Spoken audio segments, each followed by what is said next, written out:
Asante sana. Tunaingia sehemu ya pili ya somo letu, safari ya imani katika nyakati za mwisho. Safari ya imani katika nyakati hizi za mwisho. Nikukumbushe machache. Safari sio tukio, ni mwendelezo.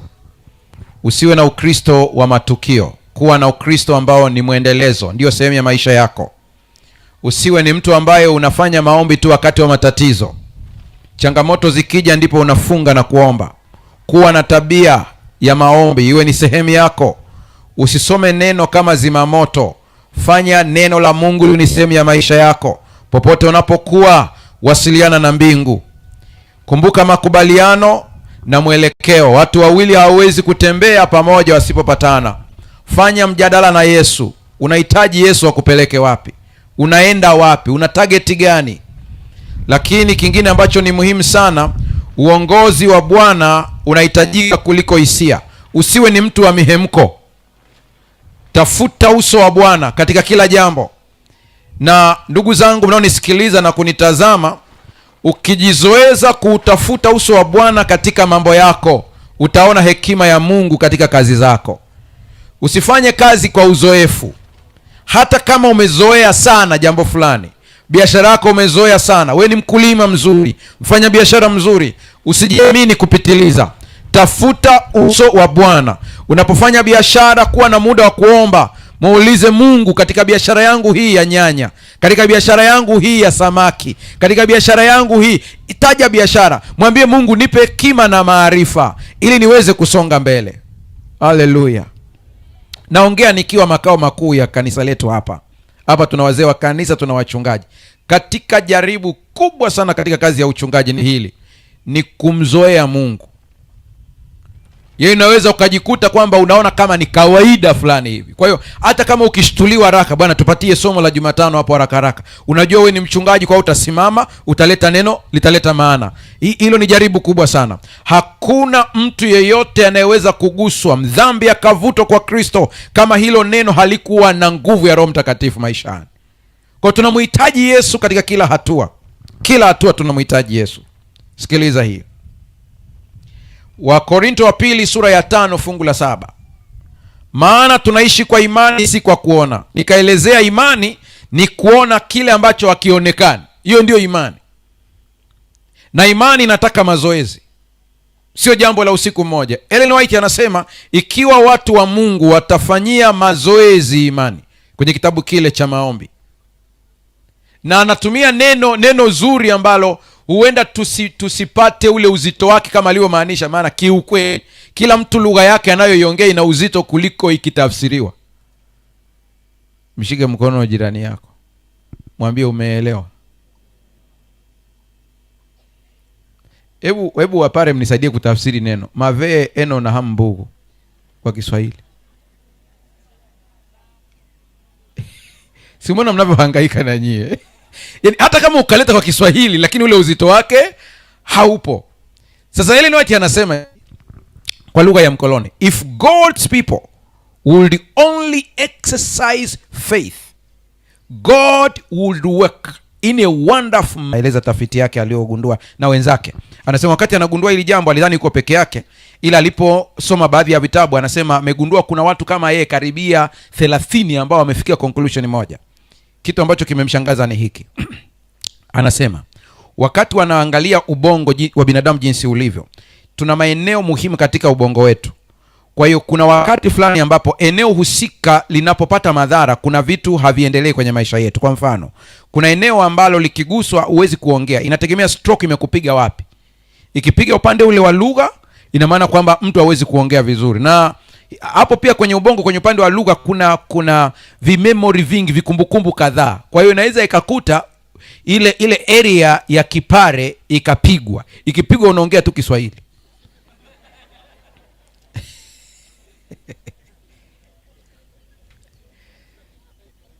Sasa kilichowashoke wa jamani hiki ambacho namalizia ile tafiti imenivutia, sasa hivi niko nusu yake, sijaimaliza yote. Kwa kuna vingine nitagundua huko mbele. Kilichowashtua ni hiki. Wanasema mtu ambaye yani kama wewe ulivyo hapo na utambuzi, kuna vitu vikisemwa ubongo wako unajibu. Kwa hiyo wanaangalia reaction ya ubongo kulingana na vitu vinavyosemwa. Tuko sawa sawa hapo jamani? Kwa mfano, mimi nikiwa mdogo, wakati tunasali kule kanisani kule, tukisumbua, kuna bibi yetu ambaye akikuona tu anakutoa nje, anakufinya. Anaitwa Bibi Sifa Mapande. Kwa hiyo ukitajiwa hilo jina automatic kwamba yani ubongo unajua kifinyo. Kwa hiyo inabidi unyamaze kimya, utulie, maana bibi amekuona. Hivyo hivyo wakaangalia chote kabisa, ametulia kabisa, yani kama vile anasubiri kufa tu hivi. Hapa naongea na wazee wa kanisa pia na wenyewe.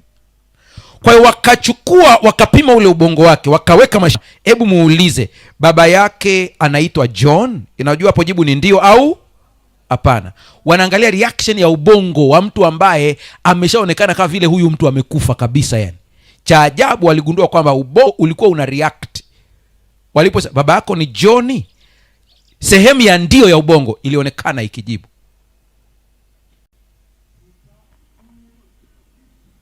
Na huyu mtu yuko unconscious, hajui chochote kabisa, yuko tu amelala hapo, hajui chochote. Yaani wanasubiria tu atangazwe. Katika huduma za kichungaji, mzee wa kanisa, unapoenda kwa mgonjwa ambaye ni mahututi, hajui chochote, acheni story mbaya, ana kilichofanyika. Jumlisha na wewe. Yesu ni njia, kweli na uzima. Haleluya. Marehemu mzee Mwinyi, kuna kauli yake alikuwa anaisema, na mimi ameinukuu pia katika Uislamu. Anasema kila zama na kitabu chake. Mimi usiniulize kwamba watu waliokufa kabla Yesu hajazaliwa watawekwa wapi. Mimi sio Mungu. Mimi ninachojua, baada ya Yesu kufa msalabani, hakuna wokovu kwa mwingine awaye yote. Maana hakuna jina tulopewa chini ya mbingu kuokolewa kwalo isipokuwa jina la Yesu. Haleluya. Yesu umpokee ili aweze kukuokoa wewe. Lakini la mwisho na la msingi kabisa katika maisha yako, Yesu ni rafiki wa karibu. Haleluya. Hawa watu wote unaowaona hapa wanaongozwa na mihemko. Nikisema hivyo umenielewa? Nikisema mihemko unanielewa? Hujanielewa. Mwagie rafiki yako siri zote unavyotaka. Mwambie, siku akihemka anaziweka pia.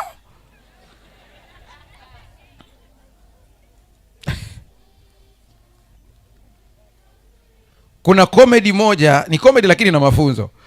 Jamaa wamekaa mahali hivi kwenye sherehe, anamtazama mwenzake kule huko ameshika kichwa. Sasa jamaa anasema, pale unapoona mtu ambaye anajua siri zako zote anaongeza bia ya 7 huku unawaza kimeumana leo. Au unamuona mtu ambaye mlikuwa mnaenda naye kwenye siri zenu huko, jamaa yako maarufu unayemjua, kona zako zote anazijua, unamkuta kanisani ameshika maiki na ushuhuda.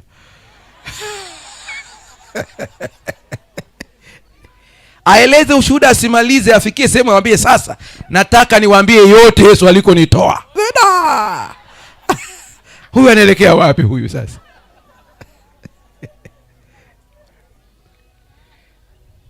Yesu ndiye rafiki wa kweli pekee wa kumwambia yote. Ukisikia tunasema nitakwenda nikimtumainia Yesu, ni kwa sababu ukimwambia Yesu mambo yako, usitarajie kwamba kuna siku atasema. Haleluya. Ukitaka ujue Yesu ni mtunza siri, angalia siku mwanamke amefumaniwa kizini, akaletwa kwake pale. Mwalimu, Torati inasema apigwe mawe. Wewe unasemaje? Hakusema Torati imekosea, hakusema Torati iendelee. Akasema ambaye hana dhambi awe wangapi? Wa kwanza. Akaanza kuandika pale chini, anaandika. Wanazuoni wanasema huenda alipokuwa anaandika, kila mtu alikuwa anaona mambo yake. Piga picha, wewe ndio shemasi mkuu, ulikuwa unasimamia kidedea, lazima tutakase kanisa. Ile Yesu anaandika unaona jina lako pale ta. Uzuri wa Yesu alivyo, maana hawamjui anatunza siri. Ukiona jina lako unabidi ucheki pembeni. Unakuta mzee wa kanisa naye kaangalia, kumbe naye anaona ya kwake. Kiangalia huku unakuta pasta naye kaangalia, pasta naye ameona, kumbe naye anaona ya kwake. Inabidi uondoke eneo la tukio. Wakaondoka mmoja baada ya mwingine. Alafu mama alikuwa anasubiria sikie bonge la jiwe linaangukia maana bado ameangalia chini. Ndipo Yesu anamshtua, anasema waliokushtaki wako wapi? Na yeye anashtuka, anaangalia, anasema mwalimu, sioni hata huyu? Sikia kauli ya Yesu, hata mimi sikuhukumu. Hiyo sentensi ni kubwa sana, kwamba katika wote walioko hapa ambaye alikuwa na haki ya kupiga mawe, mimi ndiye Yesu pekee aliyewahi kusema kwamba anayenishuhudia kwamba nina dhambi aseme. Hakupatikana. Wanasema amevunja sabato, mara aswi, havina mashiko kabisa. Hata mimi sikuhukumu, enenda zako usitende dhambi. Yule mama msidanganyike kwamba hakurudia, alirudia tena, kama wewe unavyofanyaga, na unatubu mpaka na machozi kabisa, baba awamu hii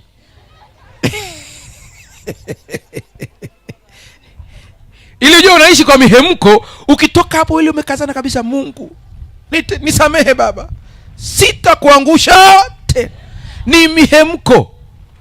Siku ya kwanza ya pili homoni zimeshuka, zile za maumivu, umerudi homoni ya kawaida pa, alafu unasingizia nilijikuta tu. Hakuna dhambi uliojikuta tu, hakuna kitu kama hicho. Sasa kwa hiyo mchungaji, tufanyeje? Ni kutembea na Yesu. Haleluya. Kila mahali uwe naye, ujue Yesu anakupenda, ujue Yesu anakuelewa vizuri. Yesu anajua mpaka kila kitu cha kwako, lakini yuko busy kukutengeneza ufae kwa ajili ya ufalme. Ndio kazi yake kubwa hiyo.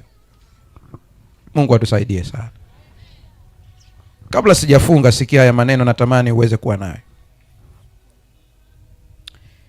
The Ministry of Healing, kurasa wa 422, kile kitabu cha Kiingereza, anasema to know Christ is to know the length and the breadth, the depth and the height of the love of God. Kumjua Kristo ni kujua urefu, upana, kimo na kina cha upendo wa Mungu. Yaani unaposema unamjua Yesu, sio story tu. Wewe unamjuaje huyu Yesu? Anasema mpaka ujue jinsi unavyopendwa. Na wengi hapa tunapendana kwa sababu ya, yaani kuna kitu, kuna sababu. Sababu ipo, lazima. Sababu ikiondoka upendo haupo. Sababu ikiondoka upendo haupo. Anakuambia ukijua kina, mapana na urefu, kina, ukaelewa upendo wa Yesu jinsi ulivyo. Haleluya. Ila ukiona tu amekuchunia na kuona hapo sawa tu. Maana anasema kwanza nampeleka wapi? Naenda naye wapi? Kesho kutwa tu talaka.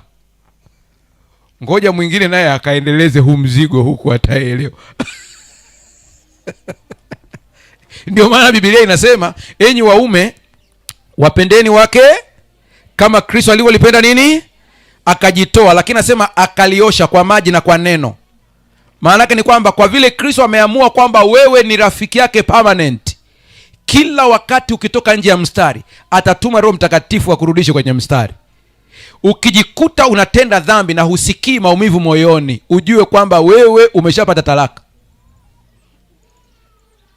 Mshike mkono jirani yako, mwambie umeelewa au arudie tena. Amesemaje? Ukijikuta unatenda dhambi na usikii hatia wala maumivu, jua ushapewa talaka za amani. Lakini kama huna talaka ya Kristo, bado wewe ni wa kwake. Kila ukitenda dhambi, Roho Mtakatifu atakujutisha ndani ya moyo wako. Utasikia maumivu, na ukitaka ujue maumivu haya ni ya Roho Mtakatifu, anakuwa na sauti ya pili. Ukisikia maumivu, anakuelekeza msalabani. Ukisikia maumivu alafu anakuambia hupendwi tena, jua ni shetani, mkemee. Lakini ukasikia maumivu alafu nasikia nenda kwenye toba, jua ni yeye. Ni wapendao ninawakemea na kuwarudi. Kumbe makemeo ni upendo, sio chuki. Naomba usimame.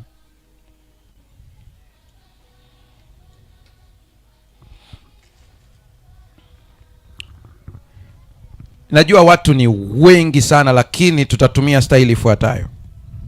Kabla waimbaji kuja, samani mnisamehe kidogo waimbaji, subirini kidogo. Natamani kufanya hili kabla waimbaji wetu hawajafika hapa.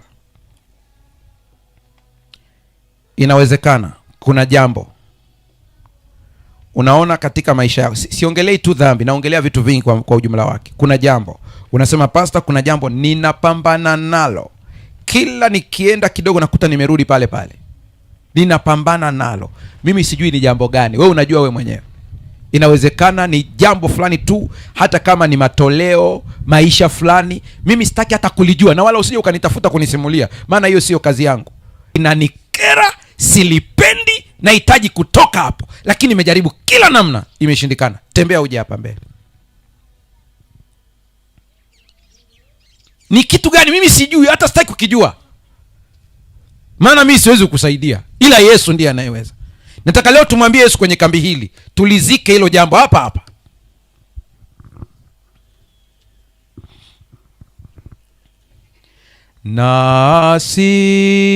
Nasikia sauti yako, nikasafiwe kwa damu ya kuangikwa kwako.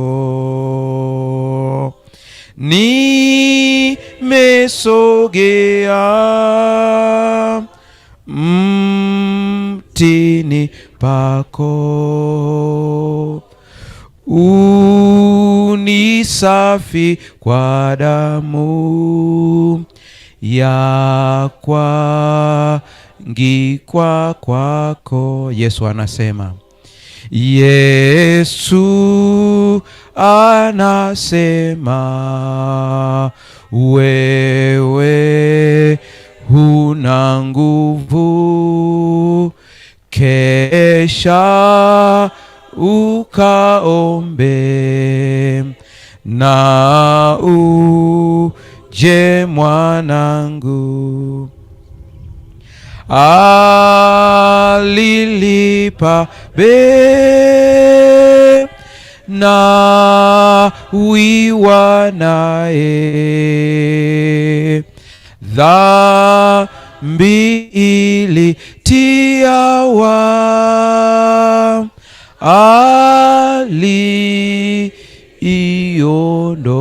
aliiondoa. Fumba macho yako nikuelekeze jambo kidogo. Wakati umefumba macho, litaje lile jambo ndani ya moyo. Usitamke mdomoni, hatakiwi mtu kusikia. Litaje ndani ya moyo. Kwanza mwambie Mungu, nisamehe. Unapomwambia hivyo, mwambie Mungu, hili jambo linanikera, nahitaji kushinda. Wakati umefumba macho yako, nakupa ushahidi wa Biblia wa hiki unachokwenda kukifanya sasa hivi. Maandiko yanasema, na tuweke kando kila mzigo na dhambi ituzingayo kwa upesi. Kuna dhambi ambayo iko karibu karibu, kuna dhambi nyingine ziko mbali, ila naongelea hii ya karibu, hii ambayo unakuta kidogo tu imekunasa. Hiyo ndio uhitaji leo. Mungu anakupa ushindi katika hiyo. Endelea kuomba ndani ya moyo wako.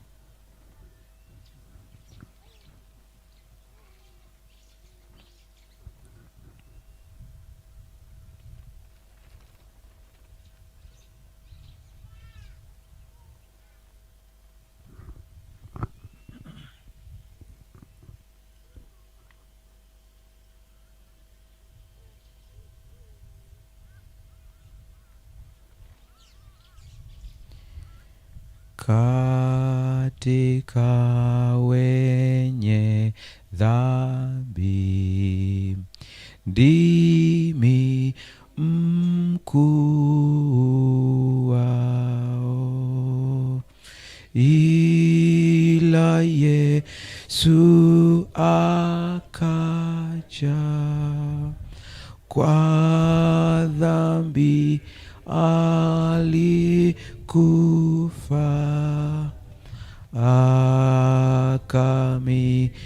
akamimina damu ni upa uzima. Baba yetu, tumetembea, tumekuja hapa mbele. Tumekuja kwa sababu tumesikia Roho akisema, ameweka wazi mbele yetu. Ila leo tumejua kwamba umuhimu wa kutembea na Yesu ni kwa sababu anatujua vizuri. Binadamu hata watujui. Wengine wanaweza kutuona katika picha waliojiwekea, lakini Yesu anatujua vizuri. Yupi rafiki wa kweli kama Yesu? Lakini katika yote, ndani ya mioyo yetu tumesikia sauti kituonyesha kuna dhambi ituzingayo kwa haraka. Tumeileta kwako. Tumejaribu, tumetumia nguvu zetu, tumeshindwa. Tumejaribu kutumia ujanja wetu, tumejikuta kumbe ilikuwa ni mihemko tu. Ila leo tunapokuja kwako, tunachotamani ni badiliko la ndani. Hakuna uwezaye kuumba moyo mwingine isipokuwa wewe. Ukaitimiza ahadi yako. Leo tunakuomba kwamba nami nitawapa moyo wa nyama, nitaondoa moyo wa jiwe. Kumbe tulitamani kuishi maisha fulani, lakini moyo wa jiwe ulikuwa unatuvuta. Operation hii hakuna binadamu awezaye kufanya, ukaifanye wewe. Ninakusihi baada ya hapa, mtoto wako ukampe amani ipitayo fahamu za kibinadamu. Akajua kwamba dhambi hii kwanza imefutwa kabisa. Akajua kwamba ushindi wa hii dhambi unapatikana kwako tu. Tumejiachia katika mikono yako. Lakini unavyotenda haya, naomba kwa ajili ya wagonjwa. Ikiwa kuna yeyote aliyekuja hapa akiwa na changamoto ya maumivu katika mwili, katika mgongo, maeneo yote ya mwili, wewe ndio uliotufinyanga na ulisema ya kwamba unalituma neno lako likapate kuponya. Nami nakusihi ukalitume neno. Ukatume neno likaguse tumbo la mama yule. Ukatume neno likaguse mgongo wake. Ukatume neno likaguse mtoto wake. Maana yuko hapa anamwakilisha mtoto, yuko mbali. Tenda muujiza kwa utukufu wako. Mwisho wa yote ikajulikane kuna Mungu katika Israeli. Ninakutukuza maana jioni ya leo ni jioni ya baraka. Najua kuna wengine wanatokea mbali, wameacha nyumba zao kule. Malaika akalinde zile nyumba. Wanaporudi wapatie wepesi pia wa safari. Tupe baraka tena kesho, tukaisikie sauti yako. Asante maana umeanza kutenda. Kwa jina la Yesu Kristo tumeomba na kuamini, amen. Bwana wabariki sana. Waimbaji karibuni.